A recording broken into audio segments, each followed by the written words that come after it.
Jack प्रतिदिन 40वीं मंजिल से एक टीवी फेंकता था ताकि नीचे पुलिस वाला उसे देख सके और उसकी जान बचाई जा सके। जैक पिछले 3 महीने से कमरे में लॉक था। जब टीवी फेंकने से काम नहीं बना तो वह सारी उम्मीद खो दिया। फिर भी रात तक कोई बचाने के लिए नहीं आया। अगले दिन उसे याद आया कि उसके पास एक सेल फोन है। घर कॉल करते ही फोन की बैटरी खत्म हो जाती है। जैक सारा गुस्सा दरवाजे पर निकालता है। दोबारा हिम्मत जुटाकर एक कार्डबोर्ड पर टूथपेस्ट से एक संकट संकेत लिखकर नीचे फेंक दिया, परंतु हवा कम होने के कारण कार्डबोर्ड छत पर गिर गया। इसलिए उसने दूसरा लिखा और हाथ को खिड़की से जितना हो सके बाहर निकलकर फेंका, लेकिन यह भी छत पर ही गिरा। जब वह तीसरा लिखने गया तो टूथपेस्ट खत्म हो गया। फिर उसने अपने हाथ की बंधी पट्टी खोली और लिखने के बाद आखिरी उम्मीद के साथ नीचे फेंक दिया। अंत में कार्डबोर्ड वहां गिरा जहां लोग इसे देख सकते थे। आखिरकार 2 दिन बाद एक महिला ने संकट पत्र पाया। महिला को बिल्डिंग की ओर जाते देख जैक खुश हो गया। जल्द ही महिला को बिल्डिंग मिल गई और सुरक्षा गार्ड से पूछा कि क्या कोई ऊपर रहता है। पुलिस वाले ने जवाब दिया कि 10 साल से इस बिल्डिंग में कोई नहीं रहता है। यह सुनकर महिला वहां से चली गई। जैक अभी भी बचाव की प्रतीक्षा कर रहा था।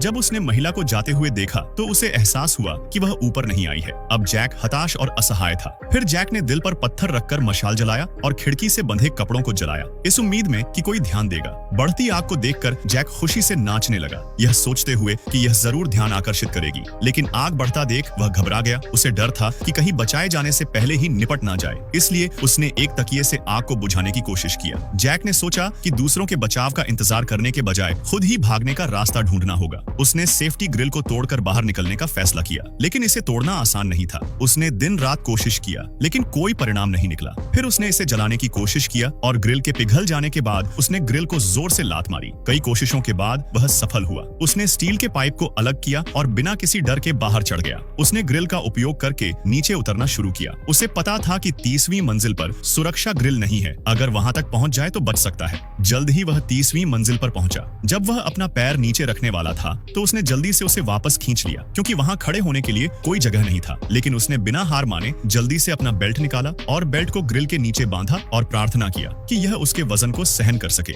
जैसे ही वह रेलिंग को छूने लगा तब वह बेल्ट निकालकर नीचे उतर गया, परंतु खिड़की बंद थी, जिससे वह खिड़की को लात मारकर गिरा दिया और बाहर निकलने लगा। इसकी जगह आप लोग होते तो क्या करते?